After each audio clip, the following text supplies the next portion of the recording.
और अचानक रात को वही हुआ जिसका सरला और राजू को डर था। तेज आंधियों के साथ अचानक से बहुत तेज बारिश भी शुरू हो गई।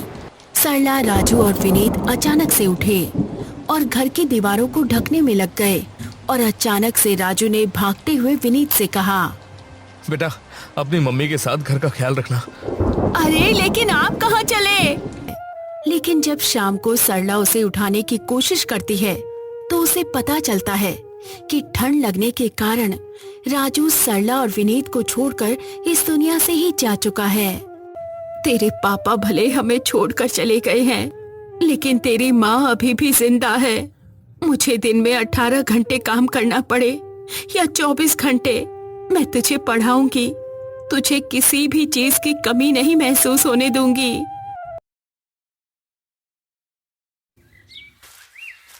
ललितपुर नामक गांव में राजू अपनी पत्नी सरला और अपने 15 साल के बेटे विनीत के साथ रहा करता था। राजू का परिवार बहुत ही गरीब परिस्थितियों से जूझ रहा था। राजू गांव के जमींदार चौधरी सेठ के यहाँ खेतों में काम करने जाया करता था, तो वहीं उसकी पत्नी भी चौधरी के घर में ही झाड़ू पोछे का काम किया करती थी। लेकिन इतनी मेहनत करने के बाद भी उनकी परिस्थितियाँ बहुत खराब थी, क्योंकि उनका मालिक बहुत ही कंजूस और खड़ूस था। साथ ही वो जिस घर में रहते थे वो घर घास फूस से बनी एक छोटी सी झोपड़ी थी, इसलिए वो अपने घर को लेकर भी बहुत परेशान रहा करते थे। सुनिए जी, मैं कह रही हूँ क्यों ना हम सेठ जी से पैसे उधार लेकर इसी जगह पर और अच्छा और मजबूत घर बनवा लें। अरे अच्छे और मजबूत घर में कौन नहीं रहना चाहता है सरला, लेकिन सेठ जी का हम पर पहले से ही बहुत कर्जा है। ऐसे में वो घर की मरम्मत के लिए ही पैसे दे दें, उतना ही काफी होगा। लेकिन अपनी इतनी खराब परिस्थितियों के बाद भी राजू और सरला अपने बेटे विनीत की पढ़ाई पर पूरा ध्यान देते थे और उसे हर एक सुख सुविधा देने की पूरी कोशिश किया करते थे। सरला, हमारा बेटा पढ़ते हुए कितना अच्छा लगता है ना। बहुत खूब मेरे बेटे, तुझे किसी भी चीज की कोई भी जरूरत हो तो मुझे बताना, मैं तेरे लिए लाकर दूंगा। पापा, मुझे आपसे कुछ और नहीं चाहिए, क्योंकि आप बिना मांगे ही मुझे हर एक चीज दे देते हैं। मैं भी आपसे वादा करता हूँ कि जब मैं बड़ा हो जाऊंगा ना, तो पढ़ लिख कर एक बड़ा आदमी बनूंगा और आपको हर एक वो सुख सुविधा दूंगा जो आपने मुझे आज दी है। शाबाश मेरे बेटे, मुझे तुमसे यही उम्मीद थी। आज भले ही मैं और तुम्हारे पापा दूसरे के लिए मजदूरी कर रहे हो, लेकिन तुम्हें अपने पैरों पर खड़ी होकर दिखाना है, समझे बेटा? बिल्कुल माँ। सरला और राजू ने बड़ी उम्मीद के साथ पहले अपने बेटे को देखा और फिर एक दूसरे की ओर देखकर मुस्कुराए, क्योंकि भले ही उनकी जिंदगी में बहुत सी परेशानियां थी, लेकिन अपने इस छोटे से परिवार से वो सभी बहुत खुश थे। लेकिन उन्हें ये नहीं पता था कि ये खुशियाँ उनके लिए बस कुछ समय की ही मेहमान हैं।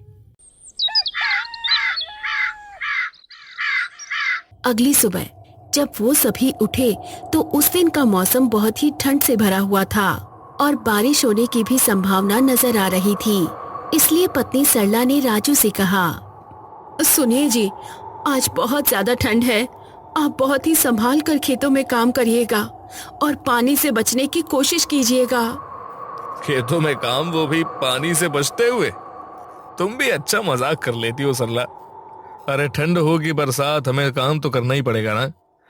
वैसे भी मौसम के हिसाब से तो यही लगता है कि बारिश भी हो सकती है, इसलिए हमें जल्द से जल्द अपनी इस झोपड़ी की मरम्मत भी करनी होगी, वरना बारिश के मौसम में हमारा घर भी गिर सकता है। नहीं नहीं जी, भगवान से प्रार्थना करिए कि कभी ऐसे दिन ना आए। हमारा घर भले ही छोटा है, पर हमें सहारा देने के लिए काफी है। पति पत्नी अपनी बात कर ही रहे होते हैं कि उतने में ही उनका बेटा विनीत भी अपने मम्मी पापा के पास आकर कहता है, पापा, आज रविवार है, आज तो स्कूल की भी छुट्टी है, तो फिर आप कहाँ जा रहे हैं? बेटा, रविवार की छुट्टी तो तुम बच्चों के लिए होती है, मम्मी पापा के लिए कोई छुट्टी नहीं होती। मैं तो खेतों में काम करने जा रहा हूँ और थोड़ी देर से तुम्हारी मम्मी भी सेठ जी के यहाँ पर काम करने के लिए चली जाएंगी। अच्छा। चौधरी सेठ के घर का काम करते हुए सरला उससे कहती है, सेठ जी, मुझे आपके यहाँ काम करते हुए कितने साल हो गए हैं। आप मेरी पगार कब बढ़ाएंगे? अरे बढ़ाई तो थी, अभी कुछ समय पहले ही तो बढ़ाई थी। हाँ? 2 साल? उस बात को बीते पूरे 2 साल हो गए हैं सेठ जी। अरे बढ़ा दूंगा। यहाँ सुबह होती नहीं है कि तुम लोग बस पैसे मांगने शुरू कर देते हो। अभी चलो हटो, मुझे खेतों में जाना है। देखूं तो तुम्हारा कामचोर पति काम भी कर रहा है कि उसे भी सिर्फ मुफ्त की ही रोटियां चाहिए है। अपने पति के बारे में ऐसी बातें सुनकर सरला को बहुत गुस्सा आया, लेकिन वो कुछ कर भी नहीं सकती थी। अरे सेठ जी आ रहे हैं, चलो अच्छा हुआ वो खुद यहाँ आ गए। इसी बहाने मैं घर की मरम्मत के लिए उनसे कुछ पैसे भी मांग लेता हूँ। क्यों रे राजू, कैसा चल रहा है काम? काम तो बढ़िया चल रहा है सेठ जी। मेड़ काट दी है, फसलों को भी पानी दे दिया है मैंने, और अब बस पशुओं को चारा देने ही जा रहा था। बस इतना सुनने की देर थी कि चौधरी सेठ एकदम से राजू पर भड़क उठा। जा रहा था मतलब क्या? हाँ? अभी तक गया क्यों नहीं? अरे तेरी काम चोरी की वजह से क्या मेरे जानवर भूखे मरेंगे? तुरंत जा और मेरे प्यारे जानवरों को खाना डाल कर आ, समझा? जी ठीक है सेठ जी, मैं जाता हूँ। राजू बहुत मेहनती था, लेकिन चौधरी सेठ जानबूझकर उसे डांट लगाने के बहाने ढूंढता रहता था। लेकिन अपनी आर्थिक परेशानियों के कारण बेचारा राजू ज्यादा कुछ विरोध भी नहीं कर पाता था। राजू जानवरों को खाना देकर वापस लौटा तो चौधरी सेठ अपनी कुर्सी में बैठकर आराम फरमा रहे थे। सेठ जी, सेठ जी। राजू की आवाज से चौधरी सेठ ने झटपटाकर अपनी आंख खोली तो देखा कि राजू अपने गीले कपड़ों में कपकपाता हुआ खड़ा था। अरे क्या हुआ? इतने पास खड़ा होकर भी आवाज क्यों लगा रहा है? और तू कांप क्यों रहा है? अब सेठ जी, वो सुबह से इतनी ठंड में पानी में ही काम कर रहा हूँ ना, तो शायद ठंड लग गई है। अरे तुम लोगों को तो बस काम न करने का कोई ना कोई बहाना चाहिए। मैं भी तो यहीं बैठा हूँ, मुझे तो नहीं लग रही ठंड। सेठ जी, बारिश आने वाली है, घर की मरम्मत करानी थी, इसलिए कुछ पैसों की जरूरत थी। पैसों की बात सुनते ही चौधरी सेठ एक बार फिर से आग बबूला हो उठा। क्या कहा? पैसे चाहिए? अरे तुझ पर और तेरी पत्नी पर मेरा कितना उधार है, तुझे कुछ हिसाब भी है? और अभी कौन सी बारिश आने वाली है? अभी तो ठंड का मौसम चल रहा है, इसके बाद गर्मी का मौसम आएगा, उसके बाद ही तो बरसात आएगी ना। है? क्या बारात आने से पहले बहू ससुराल आ जाएगी? है? सेठ जी, मौसम को देखकर तो यही लग रहा है कि बारिश किसी भी वक्त हो सकती है, और ऐसे में हमारे लिए घर की मरम्मत करना बहुत जरूरी है, वरना हमारा घर बारिश में गिर भी सकता है।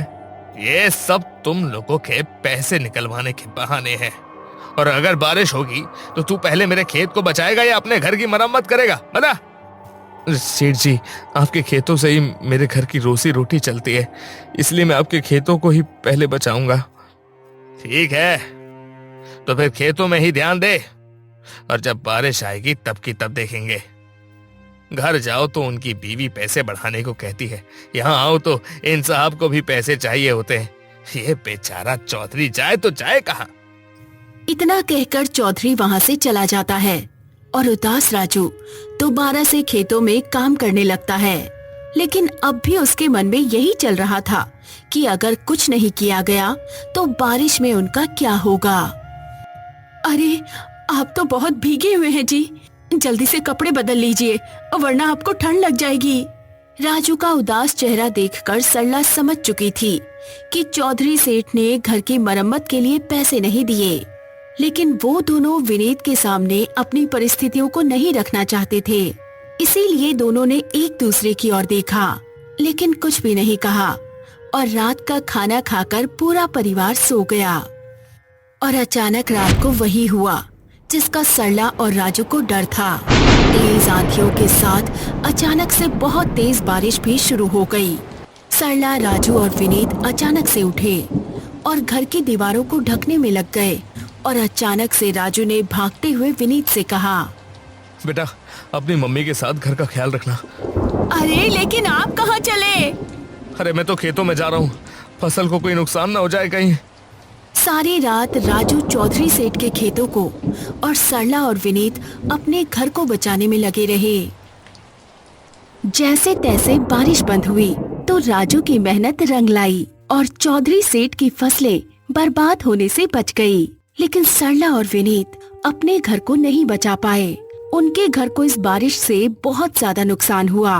राजू जब खेतों से वापस लौटा तो देखा कि उसकी पत्नी घर के बाहर बैठी रो रही थी। रो मत सरला, हम जल्द ही सब कुछ ठीक कर लेंगे। आप जाकर सबसे पहले कपड़े बदल लीजिए, वरना आपकी हालत और बिगड़ जाएगी। राजू कपड़े बदलकर अपनी टूटी हुई झोपड़ी में ही सो जाता है। लेकिन जब शाम को सरला उसे उठाने की कोशिश करती है तो उसे पता चलता है कि ठंड लगने के कारण राजू सरला और विनीत को छोड़कर इस दुनिया से ही जा चुका है। राजू के जाने के बाद से सरला और विनीत की दुनिया पूरी तरह से तबाह हो चुकी थी। उनके हंसते खेलते परिवार पर दुखों का पहाड़ टूट पड़ा था। अभी राजू को गुजरे ठीक से महीना भर भी नहीं हुआ था कि चौधरी सेठ सरला के घर आकर कहता है, देख सरला, मुझे पता है कि तू इस वक्त बहुत दुख में है, लेकिन काम तो करना ही पड़ेगा ना। तो बिना किसी बहाने के कल से काम करने के लिए आ जाना, क्योंकि अब अपने पति का कर्ज भी तुझे ही चुकाना है। इतना कहकर चौधरी सेठ वहाँ से चला जाता है। लेकिन पास खड़ा विनीत ये सब कुछ सुन रहा था और अब वो सारी चीजें समझ भी रहा था। माँ, अब तो पापा भी नहीं रहे, क्या अब से मैं भी काम में आपका हाथ बटाऊं? तू परेशान मत हो बेटा, तेरे पापा भले हमें छोड़कर चले गए हैं, लेकिन तेरी माँ अभी भी जिंदा है। मुझे दिन में 18 घंटे काम करना पड़े या 24 घंटे, मैं तुझे पढ़ाऊंगी। तुझे किसी भी चीज की कमी नहीं महसूस होने दूंगी। अगले दिन से सरला ने खूब मेहनत करनी शुरू कर दी। वो दिन में चौधरी सेठ के यहाँ काम करने के बाद रात को भी दूसरे लोगों के यहाँ खाना बनाने का काम करना शुरू कर देती है। विनीत भी अपनी माँ के संघर्ष को देख रहा था। उसने भी दिन रात मेहनत की और देखते ही देखते उनका भी वक्त बदल गया। अपने माता पिता के संघर्षों और कड़ी मेहनत के बाद आज विनीत अपने ही जिले का अपर कलेक्टर बनकर अपने घर वापस लौटा था। अपने सामने अपने अफसर बेटे को देखकर सरला रोते हुए अपने बेटे को गले लगा लेती है। साहब, गांव के चौधरी सेठ जी ने मुझसे कई महीनों तक काम करवाया, लेकिन मेरे पैसे देने का नाम नहीं ले रहे हैं। आप परेशान मत होइए, कानून सबके लिए समान है। हम आपकी शिकायत पर जरूर कार्यवाही करेंगे। ऑफिसर विनीत ने किसान की शिकायत पर कार्यवाही की और दोषी पाए जाने पर चौधरी सेठ को जेल भेज दिया। तो साथियों, देखा आपने कि कैसे एक परिवार की कड़ी मेहनत ने उनके पूरे भविष्य को ही बदल दिया। साथ ही चौधरी सेठ जैसे खड़ूस आदमी, जिसकी वजह से एक पत्नी ने अपना पति और एक बेटे ने अपना बाप खोया था, उसे उसके बुरे कर्मों के चलते जेल की चक्की पीसनी पड़ी। इस कहानी से हमें ये सीख मिलती है कि हमेशा अपने परिवार का साथ देना चाहिए और चौधरी सेठ की तरह कभी भी दूसरों की मजबूरी का फायदा नहीं उठाना चाहिए।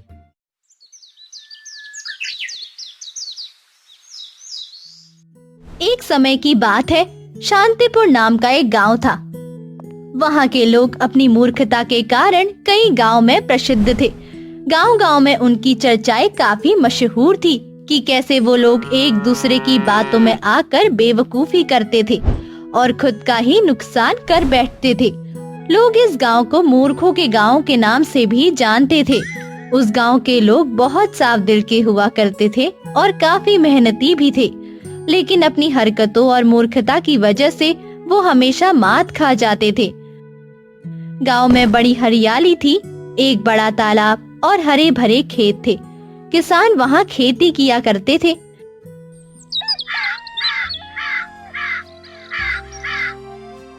ऐसे ही दिन बीत रहे होते हैं। एक बार गांव की गाय अक्सर खेतों में घुसकर फसल खराब कर देती थी। तभी गांव के एक व्यक्ति रामू ने गांव की बैठक बिठाई। उसने गांव के प्रधान को बुलाया और बोला, अरे प्रधान जी, क्या आपको मालूम है गाय गांव के खेत में घुसकर सारी फसलें खराब कर देती हैं। अरे भाई, तो इसमें हम क्या कर सकते हैं, आप ही बताइए। गांव का प्रधान बोल ही रहा होता है कि तभी गांव का दूसरा व्यक्ति सुरेश उठकर बोलता है। प्रधान जी, हम एक काम कर सकते हैं। हम सारी गाय को बिठाकर शिक्षा दे सकते हैं, ताकि आगे चलकर हम उन्हें समझा सकें कि खेत में घुसना नहीं चाहिए। हाँ, ये तो तुमने ठीक कहा। एक काम करते हैं, हम हर शनिवार को अपनी गायों को लाकर बिठाकर शिक्षा देंगे।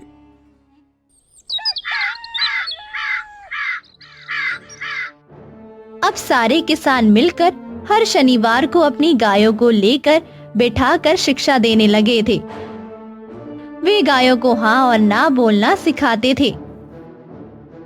चल बसंती, अब बता तू, मेरे खेत में घुसेगी या नहीं, हाँ या ना? प्रधान देखता है कि गाय शिक्षा लेने में असमर्थ होती है, इसीलिए वो गांव के लोगों को इकट्ठा कर लोगों से कहता है। गांव के लोगों, माना कि हमारी गाय शिक्षा लेने में असमर्थ है, लेकिन आप लोग चिंता न करें। ये हमारी मूर्खता नहीं, बल्कि इन गायों में ही कमी है। ये शिक्षा लेने में असमर्थ हैं। अगर किसी के पास कोई उपाय है तो वो अपना सुझाव अगले शनिवार को आकर दे सकता है। गांव के लोग अपनी गायों को लेकर घर चले जाते हैं। अगले शनिवार फिर बैठक लगाई जाती है। प्रधान आता है और देखता है कि गांव के लोग आपस में ही खुसर फुसर कर रहे थे। अरे क्या हो रहा है? आप लोग आपस में क्या बातें कर रहे हैं? प्रधान ने इतना बोला ही होता है कि तभी गांव का एक इंसान उठकर प्रधान से कहता है। अरे प्रधान जी, आपको पता है गांव में कोई खेत में चोरी कर रहा है। क्या? ये कैसे संभव हो सकता है? हाँ प्रधान जी, हम भी तो यही पता लगाने की कोशिश कर रहे हैं, ये कैसे संभव हो सकता है। इसका इलाज तो हमें खोजना ही पड़ेगा। अरे भाई, मैं तो सोच रहा हूँ कि हम लोग रात में नजर रखते हैं खेतों में, देखते हैं कौन माई का लाल है जो चोरी कर रहा है। ये सही रहेगा। एक काम करो, एक खेत को पकड़ो और सभी उस खेत में नजर रखो। वैसे आज रामू कहाँ है? वो दिखाई नहीं दे रहा है।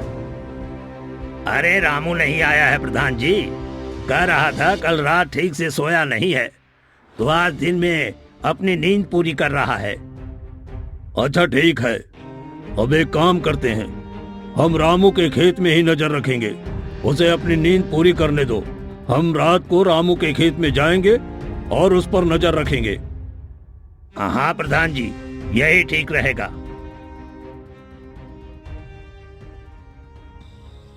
रात में प्रधान जी और गांव वाले रामू के खेत में जाकर उसके खेत में नजर रखने लगते हैं।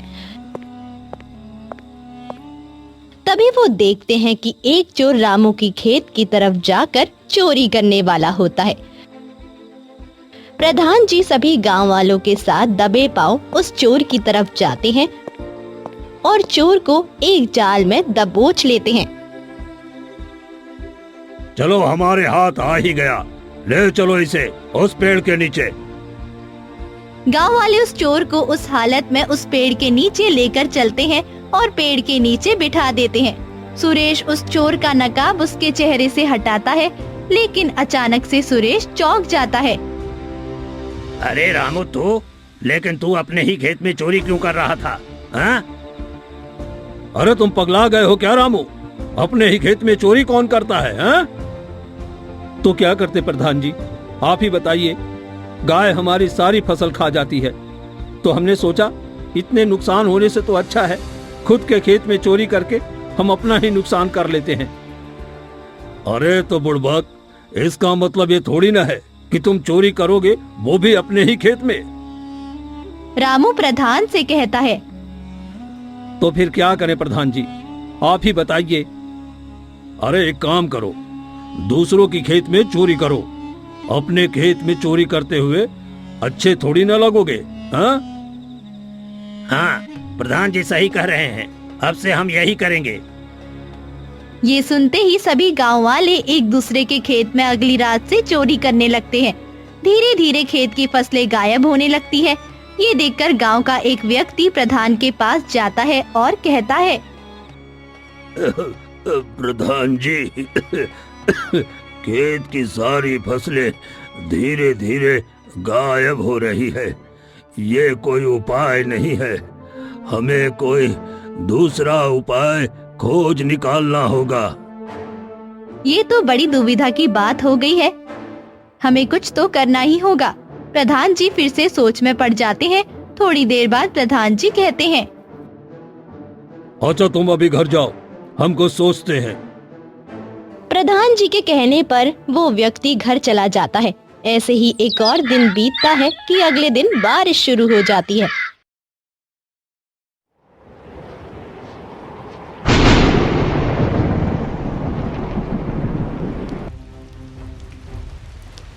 अब बारिश फसलें और बिगाड़ देती है। तभी गांव का वही व्यक्ति दोबारा प्रधान जी के पास आकर कहता है, अरे प्रधान जी, बारिश का कहर तो मानो आसमान से ऐसा टूट पड़ा है कि बारिश को कुछ दिखाई ही नहीं पड़ता। अरे ये तो हम भी देख सकते हैं, लेकिन करे क्या, समझ में नहीं आ रहा है। इतने में सुरेश और रामू पीछे से आते हुए कहते हैं, अरे प्रधान जी, हम एक सुझाव दें, आप कहें तो। बोलो रामू, अब आप ही सुझाव दीजिए हमें। एक काम करिए, हम सब गांव वाले मिलकर अपनी अपनी खेतों में चादर को उड़ा देते हैं। अच्छा, भला इससे क्या होगा, ये भी तो बताइए। अरे अगर हम अपनी फसलों में चादर उड़ा देंगे तो फिर जो बारिश होगी वो चादर के ऊपर होगी। इससे हमारी फसल भी बच जाएगी। प्रधान जी को ये सुझाव बहुत ही अच्छा लगता है। वो रामू से कहते हैं, ठीक है, गांव में ये ऐलान कर दो कि सभी अपने खेतों में चादर बिछा दें, ताकि जो भी बारिश हो वो चादर के ऊपर ही हो और हमारा खेत बचा रहे। रामू और सुरेश पूरे गांव में ये ऐलान कर देते हैं कि सभी अपने अपने खेत में चादर उड़ा ले, ताकि उनके खेत बारिश से बच सके। और सभी गांव के मूर्ख व्यक्ति ऐसा करते भी हैं। सभी अपनी अपनी खेतों में चादर उड़ा लेते हैं ताकि उनके खेत बारिश से बच सके। कुछ घंटे बीते ही होते हैं कि तभी गांव की एक महिला प्रधान जी के पास आती है और कहती है, प्रधान जी, आपने ये कैसा सुझाव दिया था? हमारे खेत की फसलें अच्छी होने की बजाय चादर तले दब गई और अब तो हमारे पास कुछ है भी नहीं। ये कहकर सुमित्रा रोने लगती है। थोड़ी देर बाद गांव के और व्यक्ति भी प्रधान जी के पास आते हैं और यही शिकायत करते हैं। इतनी शिकायत सुनकर प्रधान जी फिर से गांव में बैठक बिठाते हैं। गांव वालों, अगर चादर तले हमारी फसलें बर्बाद हो गई हैं, तो इसमें हमारी कोई भी गलती नहीं है। इसमें गलती उन चादरों की है। अब ये चादर है ही इतनी हल्की कि पानी का वजन नहीं झेल सकी, तो इसमें हमारी कोई गलती नहीं। उन बनाने वालों की गलती है जिन्होंने इन चादरों को इतना हल्का बनाया है। इतना सब होने के बावजूद भी प्रधान जी अपनी गलती नहीं मानते और अपने को मूर्ख नहीं कहते। तो हम क्या करें प्रधान जी, आप ही बताइए। बारिश का कहर बढ़ता ही जा रहा है दिन ब दिन। अब कुछ दिन इंतजार करो, कुछ दिन बाद जरूर धूप खिलेगी। गांव के वासी कुछ दिन इंतजार करते हैं और कुछ दिन बाद धूप खिलती है। प्रधान जी की आखिर एक बात तो सच ही हो जाती है कि कुछ दिन बाद बहुत ही अच्छी धूप आती है। फिर एक दिन रामू प्रधान जी के पास दोबारा आता है और कहता है, प्रधान जी, बारिश वाले कहर से तो हम बच गए, लेकिन अपनी फसलों का क्या करें? वो तो दिन प्रतिदिन खराब ही होती जा रही है गायों की वजह से। उस पर तो हमें कुछ सोच विचार करना ही पड़ेगा। आइए, हम चलते चलते इस पर बातें करते हैं। रामू और प्रधान जी चलते चलते बात कर ही रहे होते हैं कि तभी प्रधान जी रामू से कहते हैं, रामू, ये सड़क देख रहे हो? कितनी गंदी हो गई है और खराब भी। प्रधान जी की बातें सुनकर रामू को एक बढ़िया सा सुझाव सूझता है और वो प्रधान जी से उत्सुकता पूर्ण झट से कहता है, अरे प्रधान जी, हमें एक सुझाव आया है। तो बताओ ना। रामू प्रधान जी के कान में कुछ बोलता है और फिर कहता है, आप इसका ऐलान गांव में कर दीजिए। ठीक है, तुम घर जाओ। अगले दिन प्रधान जी फिर से बैठक लगाते हैं और घोषणा करते हैं। प्रिय गांव वालों, आप लोगों को ये जानकर बहुत खुशी होगी कि मैंने खेत वाली समस्या का हल ढूंढ लिया है। इतना बोलते ही सभी गांव वाले ताली बजाने लगते हैं। फिर उसके बाद गांव का प्रधान बोलता है, हम लोग खेत को साफ करके उसमें सड़क बनाएंगे। अरे अरे लेकिन क्यों प्रधान जी, इससे हमारा क्या होगा? हम क्या खाएंगे? हम लोग खेतों पर सड़क बना देंगे जो कि शहर की तरफ जाती होगी, और हम लोग शहर जाकर अपना राशन पानी ले आएंगे। सभी गांववासियों को प्रधान का ये सुझाव बहुत ज्यादा अच्छा लगता है, लेकिन वो लोग ये नहीं सोचते कि घर शहर जाएंगे सामान लेने तो पैसे कहाँ से आएंगे। वे लोग ऐसा ही करते हैं। वे लोग खेत साफ कर कर सड़क बना लेते हैं जो कि शहर की तरफ तक जाती है। कुछ समय बाद सड़कें तैयार हो जाती है और खेत सारे साफ हो जाते हैं। खेतों के साफ होने की वजह से गांव में अकाल पड़ जाता है। एक गांववासी प्रधान के पास आता है और कहता है, प्रधान जी, गांव में अकाल पड़ गया है और खाने का कुछ भी नहीं है। भूखमरी आ गई है। अब हम क्या करेंगे, क्या खाएंगे? हमारे पास तो खेत भी नहीं है कि हम उसमें कुछ बो कर खा सके। अब क्या होगा? अब हम क्या करेंगे? ये कहकर वो गांववासी प्रधान के सामने रोने लगता है। तब ये बात सरकार तक जाकर पहुंचती है कि शांतिपुर गांव वालों ने अपना खेत साफ कर कर शहर तक सड़क बना दी है। सरकारी दफ्तर का एक सरकारी कर्मचारी गांव वालों के पास आता है और सबको इकट्ठा कर कर बोलता है, गांव वालों, भाइयों और बहनों, मैंने सुना है आप लोगों ने अपने खेतों को हटाकर उसमें सड़क बना दी है। ऐसा क्यों भला? ऐसा इसलिए कि हमें लगा कि हम सड़क बना देंगे तो हम शहर से खाना ला सकते हैं। लेकिन खाना लाने के लिए आपको शहर जाकर उसके पैसे भी तो देने पड़ेंगे। वो कहां से आएंगे? क्या सोचा है कभी ये आपने? सभी गांव वाले ये सुन के हैरान हो जाते हैं। फिर सरकारी कर्मचारी उनसे कहता है, आप लोग बहुत भोले भाले इंसान हैं, साफ दिल के हैं, लेकिन इसका मतलब ये नहीं कि आप लोग कुछ करने से पहले सोचे ही ना, बस एक दूसरे की बातों में आकर कुछ भी करे जा रहे हैं। ये सुनकर सभी गांव वालों को अपनी मूर्खता का एहसास होता है और वो आगे से संभल कर रहते हैं। मदनपुर नामक गांव में हरिया नाम का एक मेहनती ग्वाला रहता था। वो अपना जीवन यापन करने के लिए गायों का दूध बेचने का काम किया करता था। अरे भाभी, भैया को थोड़ा समझाओ ना, इतनी भी ईमानदारी किस काम की? आजकल तो थोड़ी बहुत मिलावट हर चीज में चलती है। और एक हमारे भैया को देख लो, इतने सारे गायों को बढ़ाने के बाद भी आमदनी उतनी की उतनी ही है। ऊपर से गायों का चारा भी कितना महंगा हो गया है। तुम चाहे कुछ भी बोल लो मोहन, लेकिन तुम्हारे भैया दूध में जरा से भी मिलावट नहीं करने वाले हैं। जिस काम के कारण उनकी इज्जत बनी हुई है, वो भला थोड़ी सी स्वार्थ के कारण अपनी इज्जत क्यों खराब करेंगे? मोहन थोड़ा लालची किस्म का व्यक्ति था। वो बहुत कम समय में बहुत ज्यादा पैसे कमाना चाहता था। अगले दिन जब हरिया गांव में दूध बेच रहा था तो लोग अपने अपने बर्तन लेकर उससे दूध खरीद रहे थे। अरे भैया, आज थोड़ा 1 लीटर दूध एक्स्ट्रा देना। आज मेरे घर पर मेहमान आ रहे हैं, इसलिए मुझे उनके लिए खीर बनानी है। हाँ हाँ भाई साहब, क्यों नहीं, ये लीजिए आपका एक्स्ट्रा दूध। अरे भैया, मुझे भी 1 लीटर दूध देना। ये लो भैया, आपका 1 लीटर दूध। उस दिन हरिया का सारा दूध बिक जाता है। सारा दूध बिकने के बाद हरिया घर आता है और अपनी पत्नी से कहता है, अरे राधिका, ओ राधिका, मैंने वो जो गायों के लिए पौष्टिक आहार लेकर आया था, तुमने गायों को खिला दिया था क्या? हाँ हाँ, मैं भला इस काम में देरी कैसे कर सकती थी? मैं जब गायों को चारा डाल रही थी तभी मैंने डाल दिया था। अब आप थक गए होंगे, लाइए दूध का बर्तन हमें दे दीजिए, हम इसे धो देते हैं और आप आराम से बैठकर खाना खाइए। उसी वक्त मोहन भी घर आ जाता है और अपने भैया से कहता है, अरे भैया, आप आ गए? भैया, आपको पता है बाजार में आजकल ऐसे इंजेक्शन चल रहे हैं जिसे अगर गायों को आप लगा दो ना तो वो बहुत ज्यादा दूध देने लगती हैं। अरे बाबा, मुझे सब पता है क्या मिलता है क्या नहीं मिलता है, लेकिन मैं हमेशा ईमानदारी के साथ ही दूध बेचूंगा, समझे? अरे भैया, किसको क्या पता चलता है? अगर हम 5 लीटर दूध में 1 लीटर पानी मिला देते हैं तो वैसे भी लोग दूध उबालते समय दूध में थोड़ा बहुत पानी मिलाते ही हैं। अरे मोहन, अभी तुम जाओ, अपने काम पर ध्यान दो। इस काम धंधे को हम खुद से मैनेज कर लेंगे।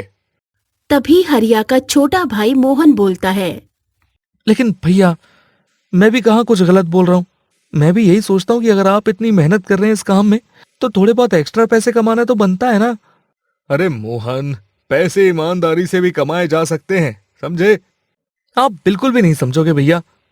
अगले दिन जब हरिया दूध बेचने के लिए गांव पहुंचा तो उसने देखा कि एक और नया दूध वाला भी वहां दूध बेच रहा था।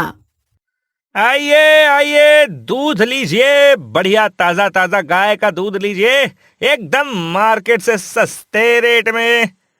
अभी भी सारे लोग हरिया से ही दूध खरीद रहे थे। तभी एक ग्राहक हरिया से कहता है। अरे भैया, वो आदमी तो आपसे सस्ता दूध दे रहा है। हो सकता है भाई साहब वो जो दूध दे रहा है उसे उतने में ही पड़ता होगा, लेकिन मैं अपनी गायों को अच्छा चारा खिलाता हूँ और हमेशा शुद्ध दूध बेचता हूँ। अभी भी कोई शिकायत है मेरे गायों के दूध में तो बताओ। नहीं नहीं भैया, आपके दूध में तो कोई शिकायत नहीं है। दूध तो आप बिल्कुल प्योर देते हो। अरे चलो छोड़ो, लाओ 1 लीटर दूध दे दो। भैया, मुझे भी आधा लीटर दूध देना। हाँ हाँ बहन जी, ये लो आधा लीटर दूध। देखते ही देखते हरिया का सारा दूध बिक जाता है। तभी वो नया दूध वाला उसके पास आता है और कहता है। आजकल मैं देख रहा हूँ सारे दूध लेने वालों की भीड़ तुम्हारे पास ही रहती है। आखिर ऐसा क्या जादू करके रखे हो भैया? मुझे तो लगता है मुझे कहीं और जाकर दूध बेचना पड़ेगा। देखो भाई, मैं यहाँ सालों से दूध बेच रहा हूँ। लोग इतनी जल्दी किसी दूसरे दूध वाले पर यकीन नहीं करेंगे। ऐसा बोलकर हरिया वहां से चला जाता है। अगले दिन जब हरिया फिर से दूध बेचने आता है और लोग उससे ही दूध खरीदते हैं, नए दूध वाले से कोई भी दूध नहीं खरीदता। ये देखकर दूसरा दूध वाला मन ही मन सोचता है। आखिर मैं ऐसा क्या करूं कि सब लोग मुझसे ही दूध खरीदें? तभी उसके दिमाग में एक आइडिया आता है और वो कहता है। मान गए भैया, लेकिन आपसे तो मुकाबला नहीं कर पाएंगे हम। हाँ, अभी मैं सोच रहा था कि जब आपका यहाँ काम जम ही रखा है तो मैं कहीं और जाकर दूध बेच लेता हूँ। चलो फिर ऐसा करते हैं, दोनों भाई मिलकर एक एक चाय पी लेते हैं साथ में बैठकर। मन छोटा मत करो भाई, तुम्हारा भी काम चल पड़ेगा। अरे रहने दो भाई, चाय अभी तो नहीं पीनी है मुझे। अरे अरे भैया, पी लो एक कप चाय, मैं कोई जहर थोड़ी ना दे रहा हूँ आपको। अरे भैया, कैसी बात करते हो आप। चलो लाओ लाओ, 1 कप चाय पिलाई दो।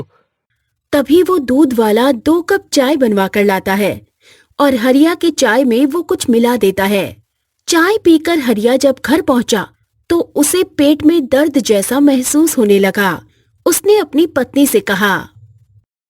अरे सुनती हो, खाने में कुछ जरा हल्का बना देना। आज तबीयत कुछ ठीक नहीं लग रही है और पेट में ना बहुत तेज दर्द भी हो रहा है। घर से तो आप बिल्कुल ठीक ठाक गए थे, फिर अचानक से क्या हो गया आपको? पता नहीं राधिका, बस पेट दर्द कर रहा है। मैं काम करता हूँ, थोड़ा आराम कर लेता हूँ। अगली सुबह तक हरिया का पेट दर्द ठीक नहीं होता और उसकी तबीयत और खराब हो जाती है। अरे भैया, आप तो काफी ज्यादा बीमार लग रहे हो। मैं ऐसा करता हूँ, दूध बेचने आज मैं चले जाता हूँ।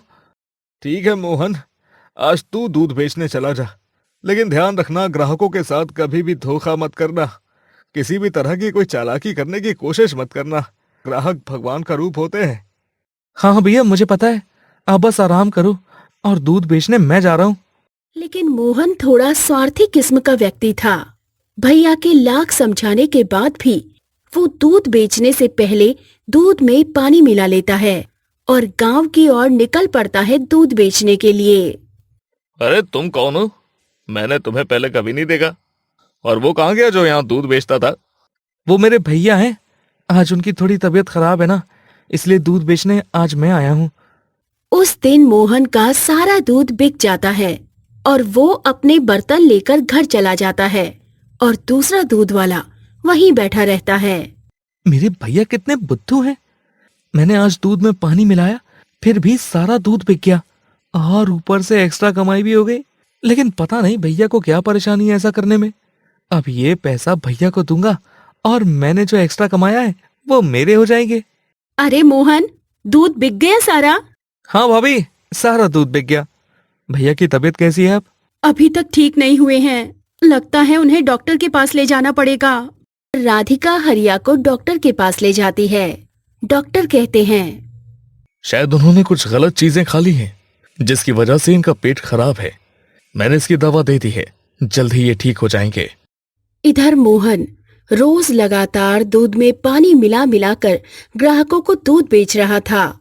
कुछ दिन बाद, भैया आप लोग भी दूध में मिलावट करने लगे हो आजकल।